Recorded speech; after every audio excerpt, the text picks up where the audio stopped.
Are you like most sales and other professionals who want to grow their wealth faster than what they are currently doing through their company 401k, even with that company match, the stock market, or just plain saving money?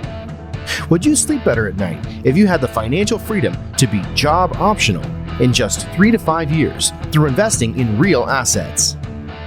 Maybe you don't want to stop working, but wouldn't it be cool if you could retire a decade earlier than most? And do the traveling you and your family have planned for years while you're still young and can enjoy it? Let's face it, most busy professionals don't have the time or desire to take on more work outside of their W-2 to grow their wealth. On The Wealth Flow, each week we share the stories, the investments, and take a deep dive into the various asset classes that can deliver that accelerated growth to your portfolio passively. That's right, no extra work for you. Instead, we'll put your money to work. Learn what the 95% aren't talking about and join the top 5% of earners today on The Wealth Flow.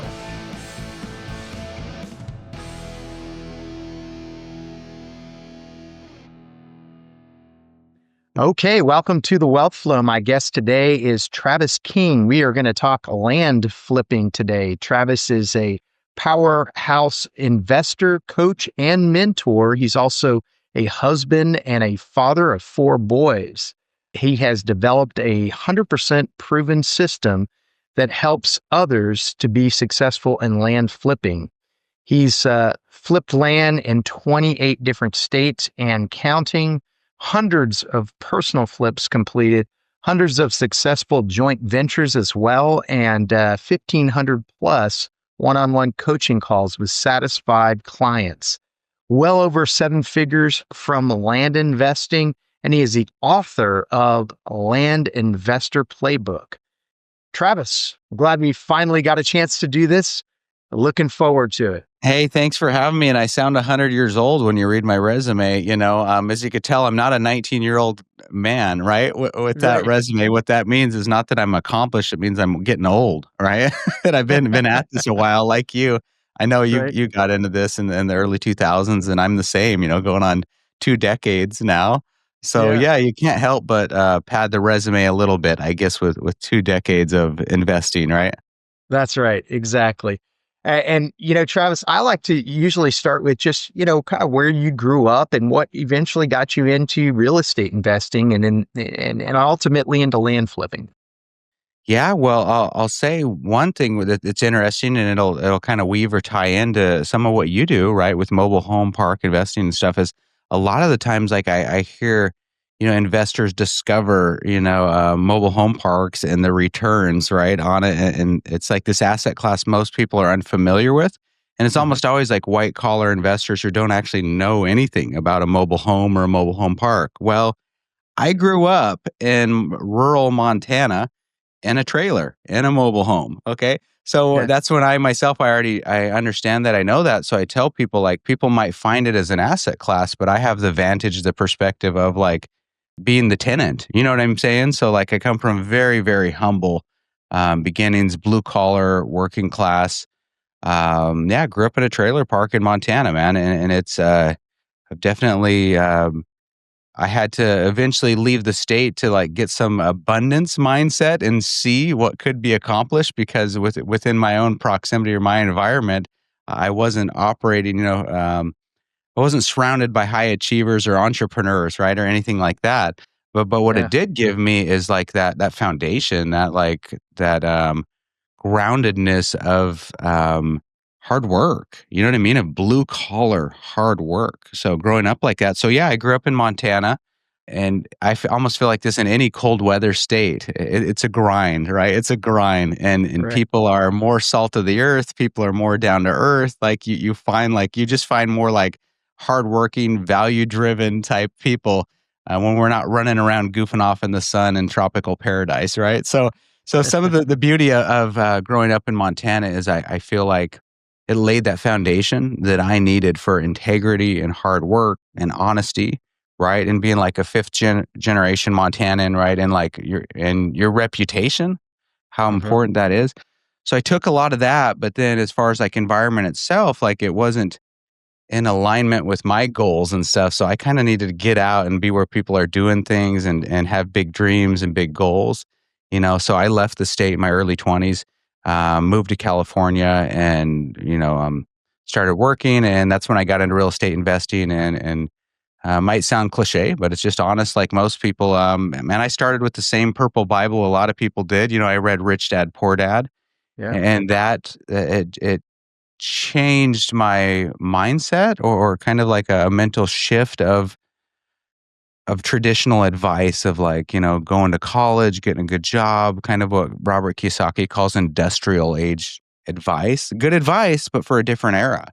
And so Yeah. for me, like when I read Rich Dad Poor Dad, that's what attracted me to real estate and real estate investing, and really open things up for me to start.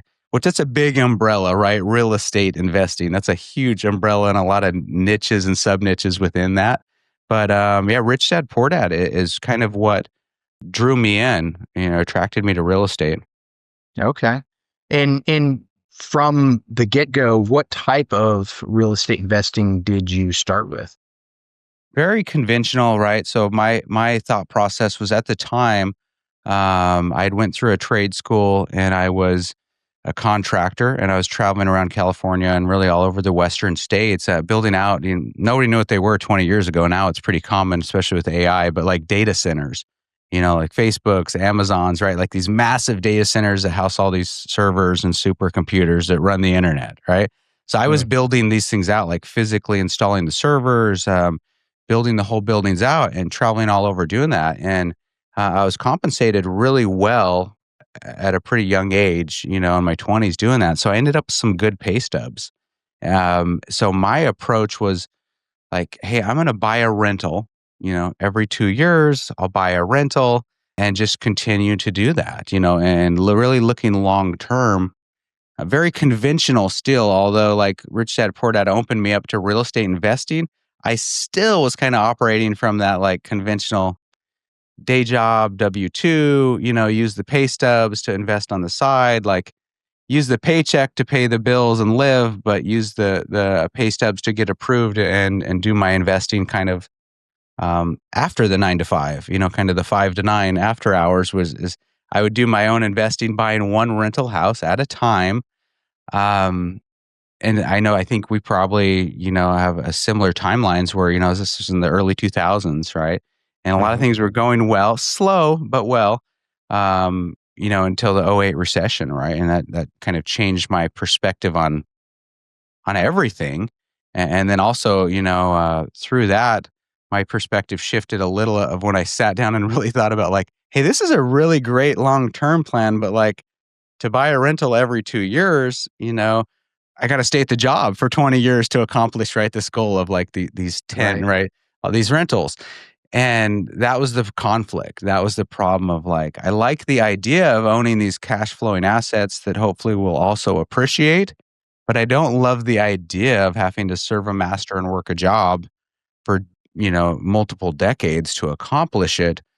So that's kind of, how I got into it. The asset class I started with was single family and landlording, and kind of post recession and rebuild, and rebuild, reload. I landed on the asset class of land, which is what I'm currently in. Okay. How did you get from single family to landing on a land? Gosh, what is the saying? Something like, out of necessity, like the mother of invention is a necessity, right? So Right. the '08 recession, I got laid off. So my wife and I both, at the time, my fiance, we both had incredible jobs and high paying jobs in our early 20s. And total different industries. She was in the real estate industry, actually, but we both got laid off within months of each other, Mm. in California and the recession, and we decided to move back to Montana, to my hometown. And with that came like Montana wages versus California wages, right? So I took a big haircut. So one thing, my pay stubs weren't looking so sexy after that, right? The pay stubs were probably half what they were in Right. California. So I couldn't get approved to buy the type of assets I was with houses. We were operating more within a budget than I was prior. So I didn't have the resources or means, and my credit took a hit. I had a foreclosure, during the recession. My Huh. credit took a big hit. Didn't have the pay stub. So like honestly, my options were kind of limited, right, with what I could do. So I had to look at something I could get into cheap. So we spent about 5 years, man, like Googling what's the best side hustle, right, Keith? So, you know what I mean? And my wife and I flipped cars, we flipped campers, we flipped quads, we did firearms in Montana. And we mystery shopped, Keith. We did everything to try to like rebuild or even just get back to where I was, right? And I ironically, growing up, my dad, not as an occupation, but outside what he was doing for work, my dad was actually a logger, a sawyer, right, in the woods. But with his profits, he would buy land. He'd buy, and then he would subdivide land. Huh. So like I was familiar with land. I grew up walking land, bored to death, walking land, putting rocks or coffee cans on like corners and boundaries and building fences, and you know what I mean, like, and hated every second of it, right? But so but it was so close, and so close in proximity, it wasn't obvious. And the way he was doing it was not the way I would approach it as like an investor. It was a very Yeah. long term type thing. So I knew land, but I came across land flipping as a strategy. Man, probably like 11+ years ago, listening to Bigger Pockets on a commute to work. And when I kind of started to immerse myself in what is land flipping and lot flipping, that's how I got started in the asset class. And like I said, what I liked was I could buy like lots at tax auctions. I mean, I was buying lots for I think $580. We bought our first lot, Huh. right? $1,000, $1,500. They could buy these super cheap lots and turn around and sell them. And I might buy, like I bought one for my first deal I bought for 580 some dollars, sold it for 1,500. My second deal I bought for the same price. It was a similar lot in the same subdivision, and I sold it for 5 grand. Huh. Right. And so I started with these very, very small micro deals that required, you know, little to no, almost revenue, right? And risk. That was the main thing is I was operating from like a mindset of like kind of tail between the legs from the recession kind of hitting me hard, Yeah. not being well capitalized, not having much money, and kind of also kind of a little bit of like, no disrespect to military people when I use this term, but like kind of like almost like PTSD of the Great Recession, right? Sure. I Yeah. was overly correcting and overly conservative with what I was doing and like making sure. So I started out with these very small land flips, buying them at online auctions from the county when people don't pay their property taxes. Then I would actually post them on eBay, and I would sell these lots on eBay. And I started doing a large number of these small deals, and they just stacked up. And that gave me the money I need to start, adding a zero and doing larger deals. Right. So Hmm. that's kind of how I Yeah. got into land, was actually like a lot of people. That's why I love podcasts. Is for me, podcasts play a huge role in my journey. I spent a year or two listening to podcasts, kind of trying to find direction.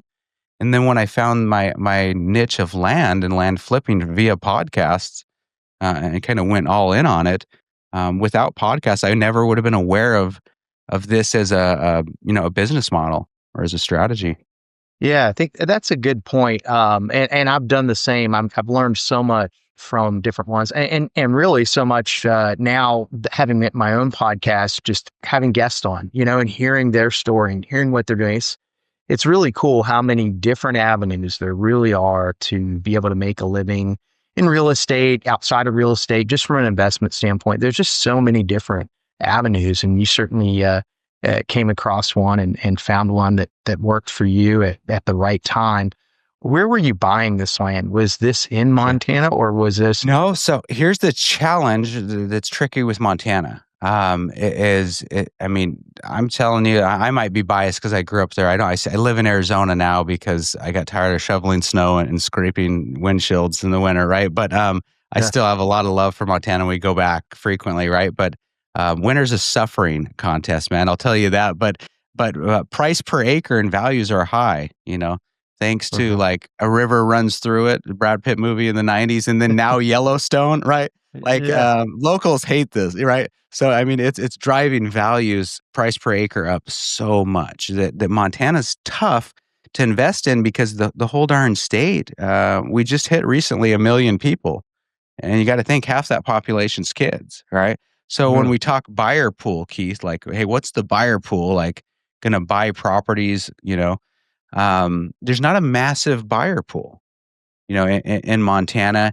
And it's a very seasonal state, cold weather. It feels like snow's covering the ground 8 months out of the year. It might not be full 8 months, but days on market in December in Montana looks a whole lot different than days on market in June or July.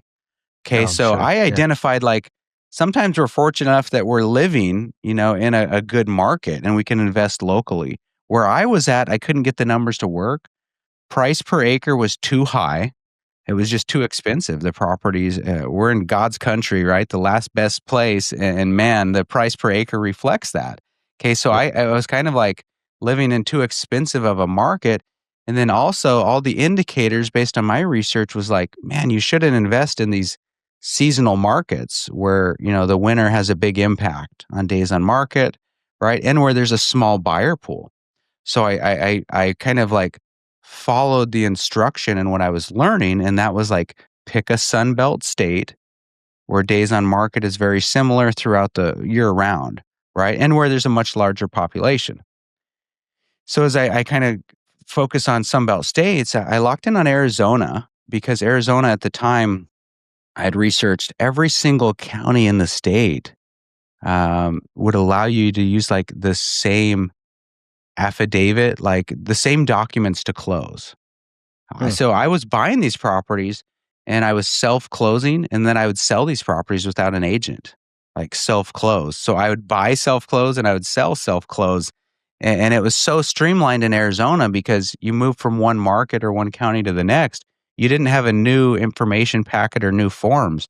They all use the same forms and affidavits. So for me, I kind of recognize that as like, hey, I could be in multiple counties across the whole state, right? So I was in Montana. Long Mhm. answer to short question. I was in Montana and I started out focusing on Arizona, and we still Okay. do a lot in Arizona. We're also in a lot of other states now, but yeah, I started out. That's the beauty of this asset class too, is that um, you can be like a virtual investor, or a remote investor, or whatever you want to call it, a long distance land investor. I got coaching clients in Portugal, Australia, Ireland, Canada, Mm. because one of the things unique with the U.S. And I don't know whether I agree with this or whether most people would even agree with this politically, that it's okay for people outside the US to own US land, right? We won't get into that, but I'll just say from being an investor perspective, you can live in any country you want and buy and flip and sell US land. So Yeah. Yeah. that creates opportunity. For most of the people, it's more of like, hey, you can live in a Montana and flip in an Arizona, is what I teach people. Don't think you have to live in a good market. Right, and Yeah. that was kinda my takeaway when I started was I was in Montana, flipping in Arizona. Okay. And Travis, some of the, I'm sure the audience is hearing, gosh, you can buy property for $500 or, $1,500 or whatever it may be.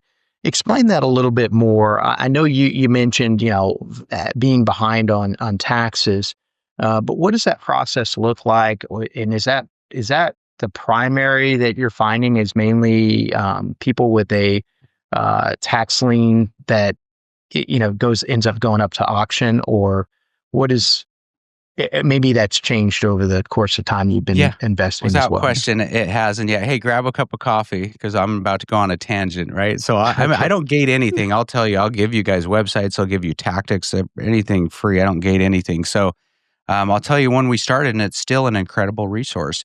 One of the top websites I've found is bid4assets.com, the number four, right? Bid, the number four, and then assets.com.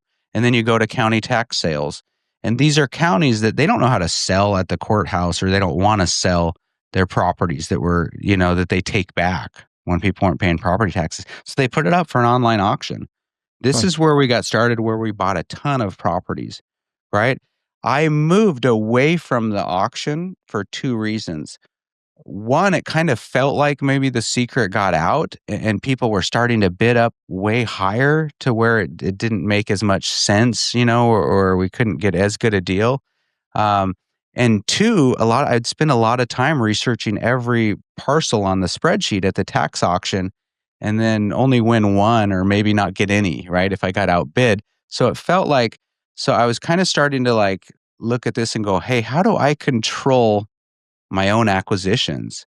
And that's where I realized we need to start doing our own marketing so that we can have more predictable like lead flow and acquisitions. So it's still an incredible resource to use, and you can still buy there. But what we moved to, was actually just pulling. And fast forward, this was 11 years ago. Now there are so darn many amazing softwares and tools you can, $100 a month or something, you can get a software membership and pull a marketing list, right? There weren't a bunch, especially for land back then. The industry's matured a lot, but now what we do is we essentially, via data sources, it could be Property Radar, it could be PropStream, it could be Data Tree. We pull a list of every darn person in the county that owns vacant land. And some of the things I like to do, before we were kind of investing in properties that people had lost because of they were tax delinquent. Hmm. And I tell people there's two things when we're going, like, we kind of want to increase the odds of getting a deal in any asset class, really, honestly, in any acquisition.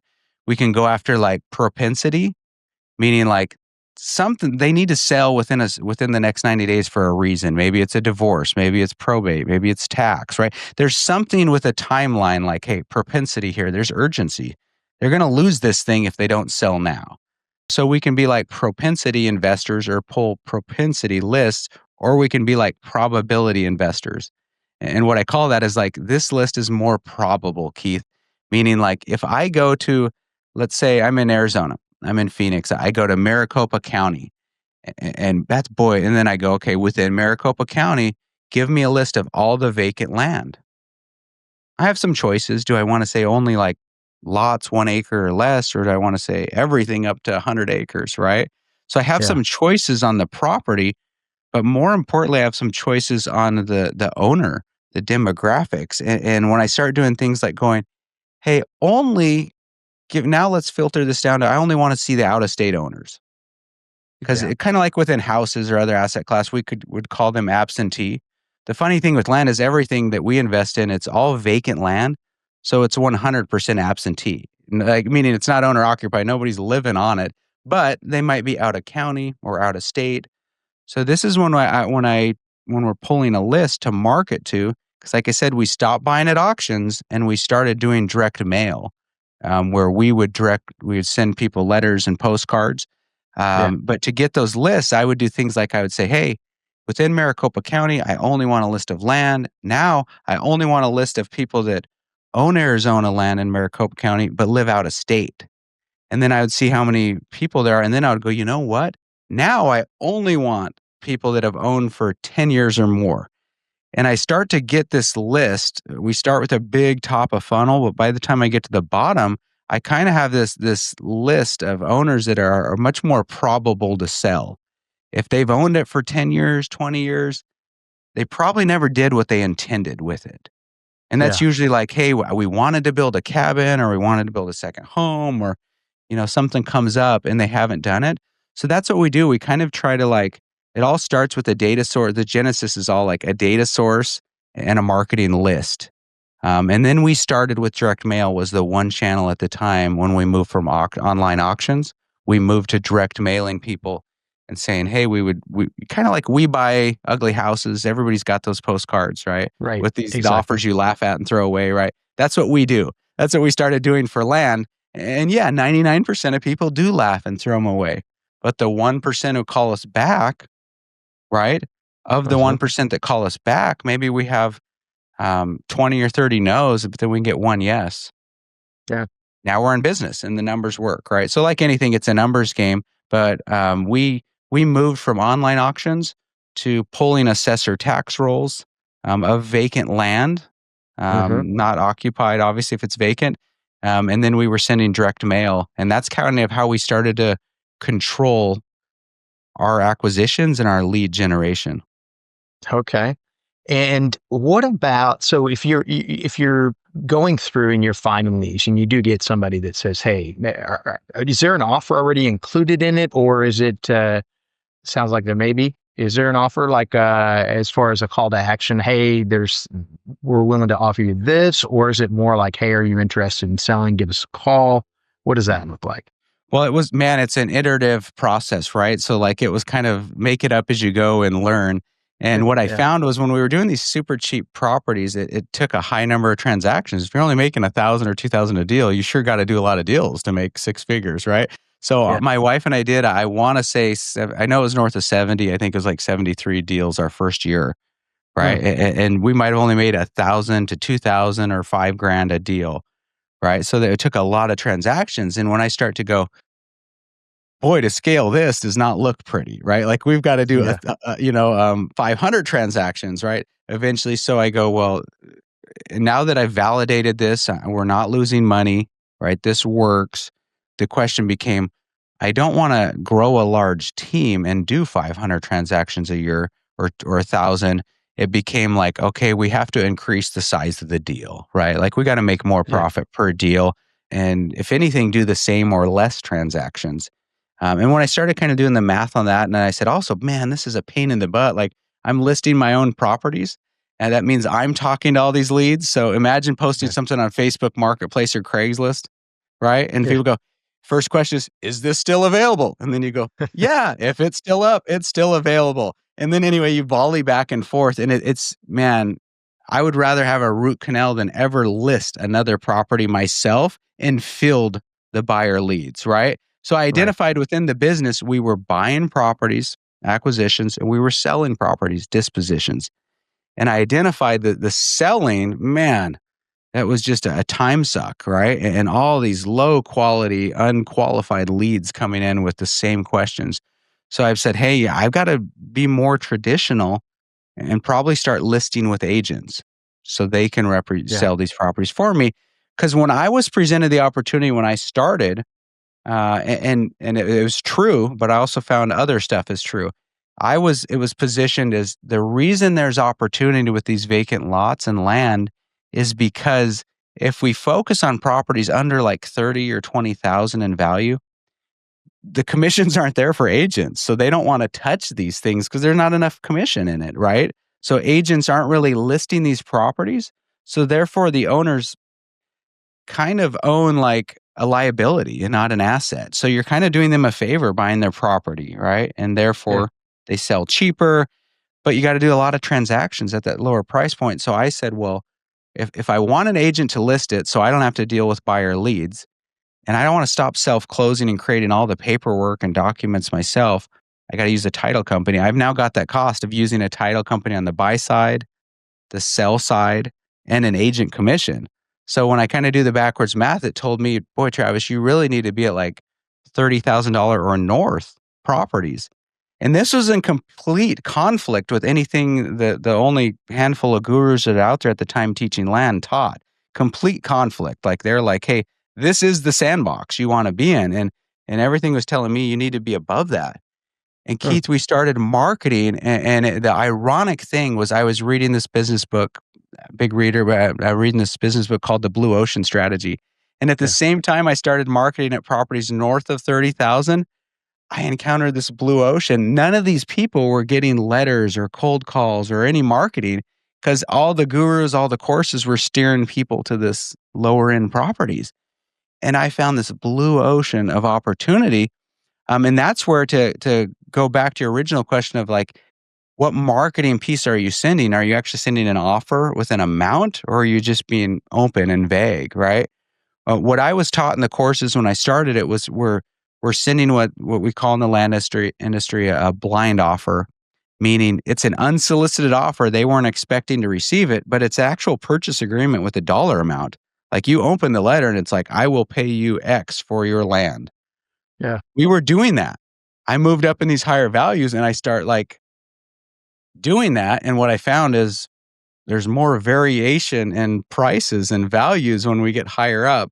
So when I'm targeting a $100,000 property, if I'm 10% off with my estimation, That's 10 Yeah. grand, right? When I was targeting a $10,000 property, that was a grand. So I found it's kind of like new game, like new rules. I go, yikes, I don't think what I learned earlier works at these higher levels.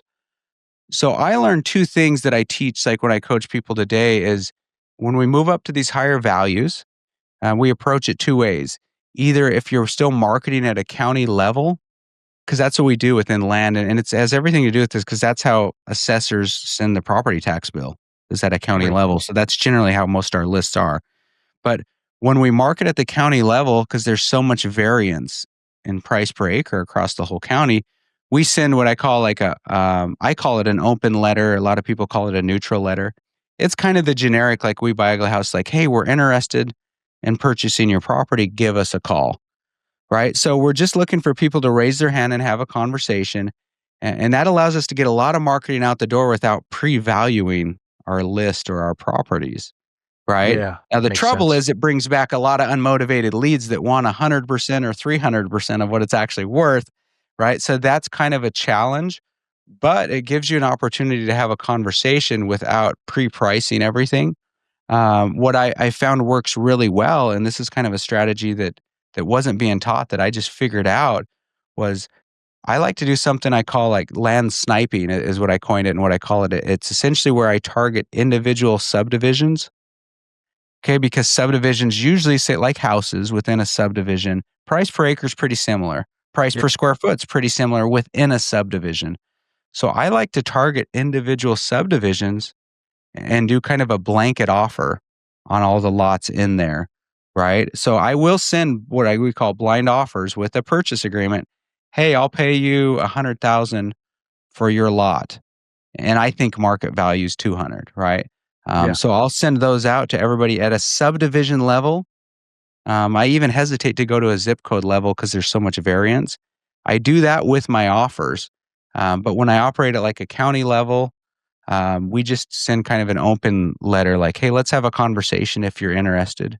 Right. So we have Yeah. two marketing pieces. That's that actual blind offer with a price. And we do that very granular subdivision level. Then we have countywide marketing where we're just saying, would you like to talk about maybe possibly selling your land? Makes sense. Yeah. From a return standpoint on your marketing pieces, what is success look like when it comes to how many pieces are you putting out to generate X Yeah. number of callbacks, and then what does that look like from an Right. actual Well, deal stand? I tell people like in coaching, like all great answers start with it depends, right? Like, so it depends, meaning if Keith, if you and I are targeting $10,000 lots, every 10 or 12 leads, I might be able to convert a deal because these guys have a liability, not an asset, right? Like Yeah, yeah, it's a hot, but they're looking to get rid of this thing. If I target $200,000 properties, I'm probably not going to convert one out of every 10 or 12 leads. I might be like up to like every 30, one out of every 30, right?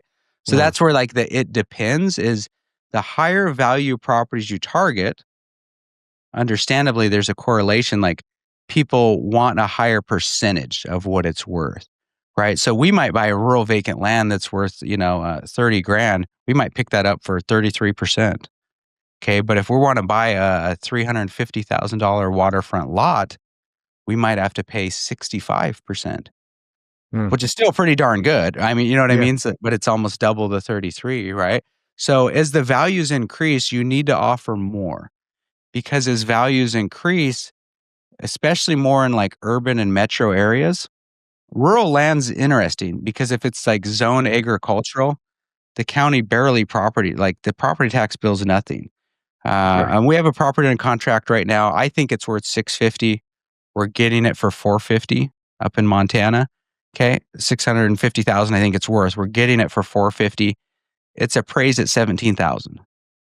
And that's right, because it's agricultural, okay? So, like, the agricultural stuff doesn't make the appraised there's no correlation to actual value, but we get in areas like you're in Texas, right?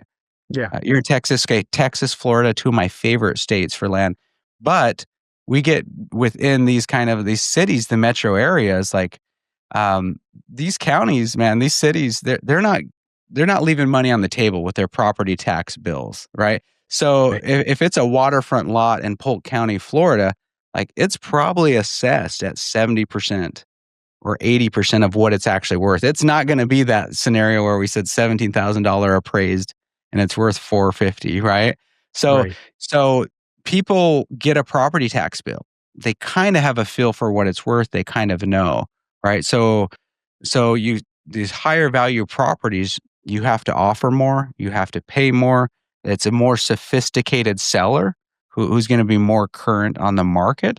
Um, but yet we pick up the rural vacant land and the cheaper properties, quarters on the dollar, and then we get into the higher value stuff, and we've got to, generally offer 50% up to 65% to get those deals. Which for a lot of people that still sounds pretty sweet, right? But I mean, when we're picking up all these cheap, super cheap lots under 10 grand, I mean, 15 cents, 25 cents on the dollar is not uncommon. But two things happened. When I started, it was like I was kind of like this ROI investor, where I'm, Yeah. I'm buying it for 1,000 or I'm buying it for 500, I'm selling for 2,500, right? And so I was like, I got all this ROI. That was the metric. And then I later realized, like, what if your ROI was only like 30%, but you made 100 grand, right? Do you care? So it's kind of Yeah. this scenario of like the person who buys like the board game at a garage sale, and then for $1 and you resell it on eBay for 11, like, are you going to beat your chest about 1,000% ROI? It's like, dude, you made $10. You know what I mean? Like you made $10 if we get down to it. That's kind of what the epiphany I had with land was like. At first I was an ROI investor, and now I'm like more of like a margin or total profit. So, to kind of give you a little more insight, our average deal would be we're buying it from like 18 to $25,000, Hmm. and we're selling it for $50,000 to $60,000. Okay. Yeah. Right. So No, I that's good. like to be, we got agent commissions, we got closing costs, but somewhere around 20 to 30 grand profit, it would be like an average deal. Okay. Which I think is similar to like house wholesalers, Yeah. Target, right? That would be like our average deal, and we would try to do a couple, three of those a month, and then we layer in other strategies, like targeting, waterfront lots that would be like that's like a six-figure flip, but you don't get All those right. every week or every month. It's more of like a once a quarter, twice a year type of scenario. So Yeah. we also do subdividing now because I've been doing this a long time, and we kind of went from just flipping to um, what I call like adding plays to the playbook. And you talked about that earlier. That's what after years of doing this, what happened was I started like I had all this excessive time, Keith. Like I'd read the 4 hour work week, and I was naive enough to believe that like Tim Ferriss actually only works 4 hours. The guy probably works 60 hours a week, if we're being honest. But like I read Right. the book naively thinking like that was the goal, 4 hours a week. I built our business on that, and I got it to a point where our business only required 12 to 15 hours of me. And at the time I was kind of bummed because I'm like, man, I can't get to 4 hours. And then I talked to some other entrepreneurs who are like, dude, that's marketing. That's just a great book title. Like nobody's working Right. 4 hours a week. So I'm like, oh gosh. But so I thought I was a failure, but turned out that's a pretty good looking business. When you work 12 to 15 hours a week, For sure. you're making a quarter million a year. So what I did, I had all this free time, and I started like jumping in all these forums and answering questions and just paying it forward and helping people that were newbies and beginners. Right. Um, Yeah. and that created the scenario where I wasn't charging or anything. I was just helping people, and then they would get a deal and they'd be like, "Man, Travis, thanks so much. Like your tips on pulling a list, marketing, like it worked and I got this deal." And then I'm like, "Hey, congrats, good job. Thanks for circling back, let me know." And they're like, "Well, only problem is like I got this property that's worth 110 and they want 50, but I don't have $50,000. Like, would you maybe want to partner with me on the deal?" So Yeah. all of a sudden, these joint ventures just popped up as a byproduct of like being on active on forums. So I started doing joint ventures with people, right? And man, when you make somebody, you make 50 grand on a deal and you each take 25, right? Like you've had an impact on their life and they've Yeah. had an impact on your life. So for me, it kind of all like compressing a lot of hard work and time and a very short sentence here. I transitioned from kind of being a player to being a player coach, Yeah. and recognize opportunity along the way. And we started a funding company like formalized because I learned like I knew how to flip land. I knew how to be a full-time investor because by this time I had quit my job and that was a big milestone I probably skipped over, but I built up enough recurring, income. Hmm. I would sell a lot of these properties on payments on notes, and that created the interest income and the recur. And I don't call it passive income because the business I'm explaining is a very active operator role. Okay, like you're very Right. active. There's nothing passive about it. It's a myth. If it's marketing, if somebody tells you that. So, but we Right. built up all this what I would call recurring revenue, and it allowed me to quit my job, and that's why I had all this time now to help others, and that led to joint ventures, which led to founding like a capital company. Because as I Uh-huh. learned about business, like, hey, just because you're a good investor, you don't run it all under like, the same entity, right? So we had to start new entities and companies. Um, and then I started like just word of mouth through helping people getting deals. People would refer their like, hey, you got to go learn from Travis. I was spending so much time, it just became this conversation with my wife, and I'm like, "Man, like, hey, you're spending 30 hours a week of people picking your brain, like, you probably should formalize this into, like, an education or a course." So I started out group coaching, no course or anything. I had 60 people, Keith, show up to my first group coaching. No paid ads, Wow. no anything, complete word of mouth from all the people I had helped, So I had this group coaching and I just was honest and authentic and vulnerable and just said, like, tell me what sucks. Tell me what was good. Tell me how I can improve. And after a couple group coaching, I had 60 the first group, 40 the next. Then I felt like I had enough feedback to create a course based on that Hmm. feedback. So then I created a course which kind of removed me from being involved as much. So we started a new entity, an education company. So at this point, I Yeah. had the investing company, the education company, and a capital company where we were partnering with students and funding deals. And then even within the coaching, I started answering the same questions over and over. And I had my strategies I developed, like I said, the waterfront flips, the subdividing, and I kept answering the same questions. And then I started like a Google Doc of like, I would call these plays in the playbook, right? Like, hey, here's what you do. Here's the play in the playbook for seller financing. Here's the play in the playbook for subdividing. Here's the play in the playbook for targeting waterfront lots. And the Google Doc turned into like, man, this is a book. Like, this should be a book, And Yeah. that's kind of a good, like, landing the plane or bringing it home is kind of like, so Keith, I put together this book, The Land Investor's Playbook. And it's not a memoir. It's not like there's no vanity in this. There's no story about me. You heard the story right here, but the whole book is honestly just it is a playbook. It'd be like if you picked up a playbook for a football team, right? I give you acquisition and disposition strategies for land investors that I've created that have worked for me, or maybe some that I haven't created, but I put my spin on. Like Yeah. subdividing is kind of my spin. And it allowed me to have that kind of accomplish that bucket list thing of like getting a book out there, but For it sure. also Yeah. like selfishly, I didn't have to answer that same frequently asked question about how I do this each time. I just go read the book, right? Like read the Right. book. After you read the book, then we can work together and do some coaching or do some deals. But I don't have to explain it. You're kind of oriented and familiar with my strategies if you've read the book prior to us working together. Yeah. No, that's great. That's an amazing transition to, it just kind of all these things happened along the way. That's extremely neat. One question I wanted to ask you though, Travis, going kind of back to maybe the disposition. When I think land, starting out as a real estate agent, one of the things I used to list, and I targeted a lot of the same lists, it sounds like that you did.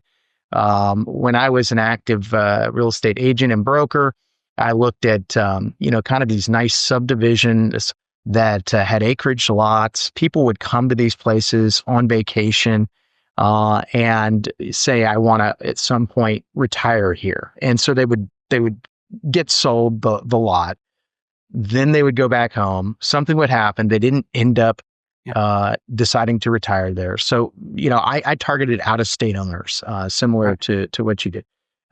However, they would stay, even with the market being fairly good prior to '08, they would stay on the market for a little while. Some of the listings, maybe 6 months, 8 months. Are you pricing these below market to help them move quicker, or yeah? And I'm sure it depends. If the market's super hot, obviously you can go for it. There's But not a depends on this one, so I'll save you that one. On this one, there's okay, not a depends. It's three very specific things for me. It's like the markets we're in, we do research ahead of time at days on market. Okay, so okay, I want to market selection is probably the most important part of being an investor in this asset class, right? We want to be in markets where things are moving. That's where I talked about. I said Texas and Florida are being some of my favorite, right? right, I'm only going to put you in the top 5 to 7 states in the whole U.S. I'm not going to tell you to do this, and I'm a state in the Midwest where there's not, it's 300 days on market, right? So right, one, we start out by like putting you in a market where days on market is lower. Two, I'm going to encourage you to flip in a zip code, a subdivision, or an area like I said, a waterfront lot. Waterfront lots have different days on market than the rest of the zip code or the county. They're the yeah, properties like dragging the days on market down. So I don't want to put you in a commodity asset, meaning I want there to be an attribute. I call them trophy properties, is what I call them. Like, because it's a yeah, trophy to own. It's something you brag about. Everybody brags about. Like, you might get the last lot on the lake, right? So I want to steer you towards things like trophy assets or subdivisions where there's even lower days on market in this zip code than the whole county, right? So I want you to pick a good market. I want you to focus on assets that aren't commodities, that are kind of more trophies or have attributes nearby that they'll sell quicker. Then the third thing, and this is the biggest, Keith, is I want you to be open to seller financing, meaning when we advertise it, if we just say cash only, we shrink the buyer pool, especially when we get, higher value. But if we're willing to take payments with a 50% down, we've just expanded. I mean, imagine walking into a car lot. I don't care if you walk into the Toyota dealership or the Lexus dealership. Like, how many people walk in and actually buy cash? Like, right, even you and I, if they're running a 0% or 2%, like, you're not gonna like. You're like, I get for 0% or 2%. Am I gonna tie up 50 or 100 grand of my own money? No way. Even you or I would do financing because it's such cheap money. Okay, most Americans are trained like for a low down payment and a monthly payment. They're conditioned for that.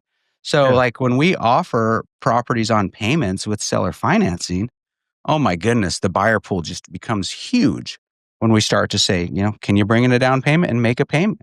Right. And we're capturing so much equity because we're buying it so far below market value that oftentimes with the down payment, we can come pretty darn close to what we've laid out for the property, right? yeah, So okay, that's kind of my tip of selling it. So I say that because if you offer owner financing, it always decreases the days on market because for all of a sure, sudden the agent doesn't have to turn away people that go, well, would you take 40 or 50% down? And they go, no, it's a cash only deal. So those are kind of the tips I would say to improve days on market. The other thing I would say, the epiphany I had along the way was it was taking us like, we were almost getting like 34 no's for every one yes when we started going after bigger deals where we were trying to make 25 grand or 50 grand a deal, right? yeah, And then I go, wow, all these people were motivated to sell, but they all wanted full market value. So what I started doing was just referring these leads out to agents. And guess what? Like, I mean, yeah, not asking for a referral fee or a kickback, but, imagine this conversation. At first, I'm reaching out to an agent cold and I go, hey, I'm an investor in this market. Can you give me your opinion of value of this property? I'm thinking about buying it. And then maybe I might list with you if I buy it. Right. Imagine that conversation and the agent getting that text or email versus like me spoon feeding you leads and saying, hey, Keith, I don't want a referral fee. I'm not an agent. I can't even accept one. I can't get a kickback. But like, hey, these 34 people just told me no in this county. They're all motivated to sell, but they didn't like my investor lowball price. Maybe you could reach out and see if they want to list with you. You know what I yeah, mean? So all of a sudden, when we start doing that, like agents are our best friends. Like I could teach agents all day long how to pick up 10, 20 listings a month if they added land in addition to houses, right? Because yeah, I have my byproduct, my waste is a complete business for agents, right? So there's yeah, kind of a lot of opportunity, but we can be selective as far as the days on market thing by obviously, like you said, price. If we don't list at 100%, you could probably list at 110% if you're taking payments. yeah. People will pay. No, it It's just like makes a house, right? Like people, if you go owner will finance house, like people don't go, hey, what's the price? They go, what's the down payment? What's the monthly payment? Okay. So if we're selling cash, you're probably right. We probably want to be at 5 or 10% below market value to Right. speed up those days on market. Um, but that's kind of like the whole active investor thing. I know a lot of your audience might be more like the passive investor.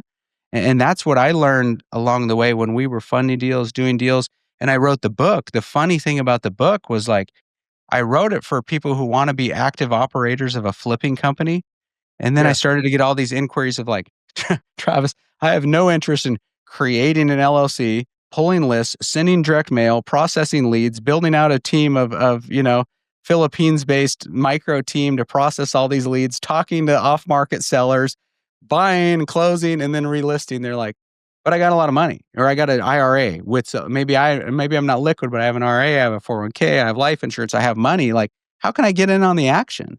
So that was Yeah. for me, and really interesting byproduct of the book was passive investors that said, can I fund some deals, or like, can I do deals with you, Travis? Can I joint venture on some of your projects, your subdivides, or fund some of your students' deals passively, not actively? So Yeah. that's an interesting thing as I've in the last year or two gotten more into like helping people become passive investors by being like land funders or even getting in on our projects with us, right? Where I'm going to do all the legwork, I'm going to subdivide it, we're going to meet with the county, we're going to talk to the sellers, and you're just getting your 15 or 20% return, right? Passively. So that's kind of something that as we've evolved or grown in the last couple of years, that's another angle of it I'm working versus just teaching others how to start an active Yeah. operation. Yeah. Makes a whole lot of sense. No, this has been interesting for sure. What Travis, how could the audience find out more about you if they're interested in possibly being coached? Obviously, encourage everybody to go out and get the book. But yeah, how can they find out more about you?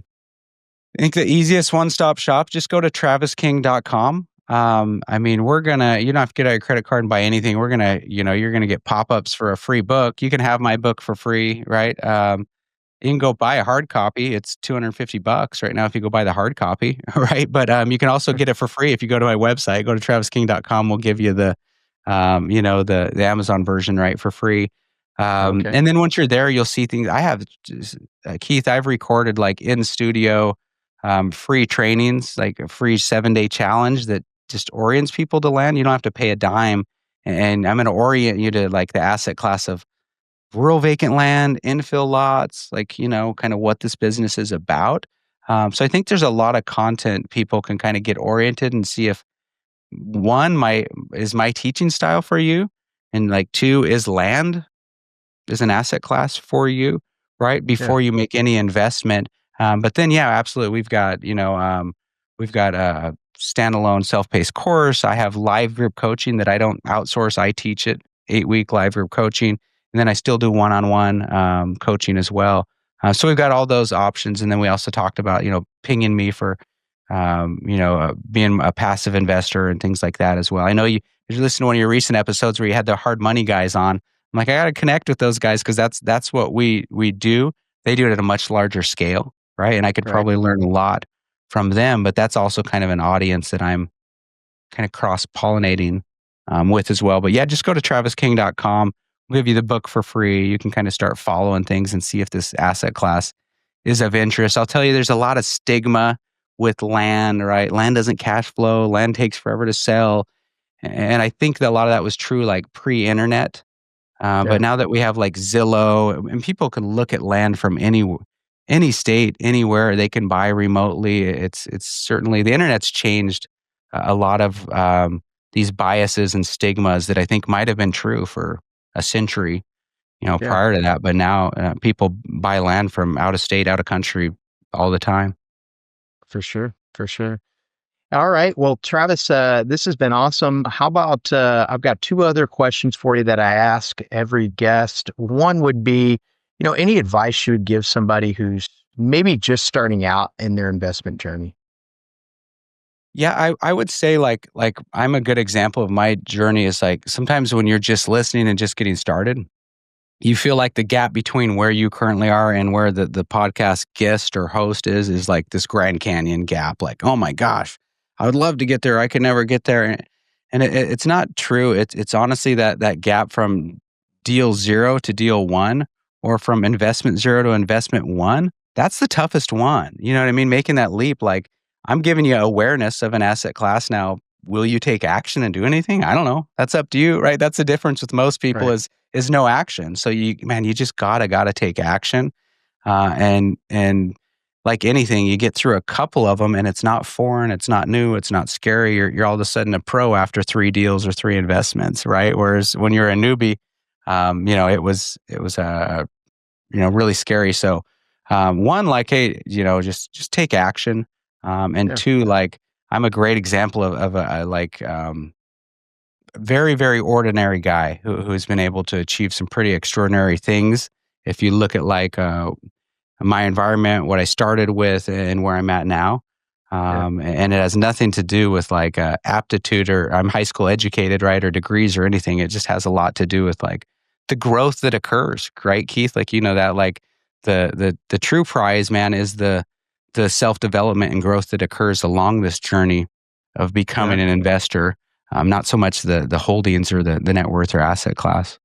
Yeah. No, that's a great point, Travis. How about a book recommendation? Obviously, you've displayed at least one book recommendation out there, but something else that you recommend doesn't have to be real estate related, but it certainly can be. Just something that's been impactful. Yeah, absolutely. No. So one for me that made a big difference, and I would say get the audiobook, not the hardcover, because I absolutely love the narrator. He's such a good storyteller. Michael E. Gerber wrote a book called The E-Myth. Okay. Mhm. And what it did for me was, I was doing so much myself, and my business didn't have any. And when I say systems and processes, you don't have to think like corporate world or workflows or SOPs or binders or any of this, right? Like, I just didn't even have a checklist of what we do every time, right? So I Yeah. read this book, The E-Myth by Michael Gerber, and he talks about a couple things. One, he talks about that there, a lot of people are the technician, and then they have this entrepreneurial seizure, and then they go start a company, right? And now all of a sudden they're the visionary, the technician, and the manager. But Right. honestly, like, they're only like, their area of genius is probably only one of those things, and now they're trying to wear all 3 hats. So he makes you aware of that, and you identifying which one you are, and knowing you probably have to, hand over these hats to somebody else for these other roles. But identifying what you are, and then 2, he talks about McDonald's, right? It being a system and a process, and I think most people would agree, when you go, who makes the best burger? Nobody older than 12 years old is going to say McDonald's, right? You know what I mean? Right. So McDonald's success story has nothing to do with burgers and fries. It has to do with systems and processes that scale. So in Yeah. the book, he talks a lot about hey, start documenting, what do you do every time? What's your process? What's your system? And that allows you to build a repeatable business. And for me, that's what allowed us to not just to build a repeatable business, but to start to hand it off. I started having $6 an hour virtual assistants in the Philippines do what I was doing, Yeah. because I now had checklists of what to do, and I had little Loom videos, screen recordings of how to do it. And so after I read Michael Gerber's book, The E-Myth, about you really need to build these systems and processes if you want to scale, or if even not scale, just remove yourself. And his kind of thing throughout the book is start working on the business and not in the business.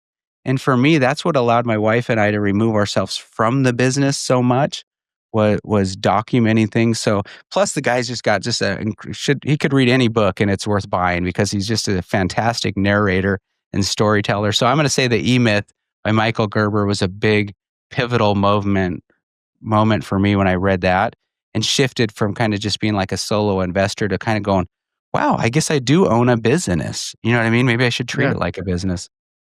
For sure. No, that's great. Travis, I've appreciated this. This has been good. It took us a little while to get together, but I'm glad we finally connected, and know the audience is going to get a ton of value out of this episode. So encourage everybody to go check out Travis King. Thanks, Keith. And I Appreciate think you. we'll call it a show. Yeah, thanks. Being that you're still here, I trust you found value in this episode. I personally wish I would have known these guests and strategies when I started my wealth creation journey. Go to wealthflow.capital to subscribe to our newsletter. And as a free gift, we will send you our quarterly market report and the top 10 things to look for in an investment opportunity. Take a minute to give our show a rating and review.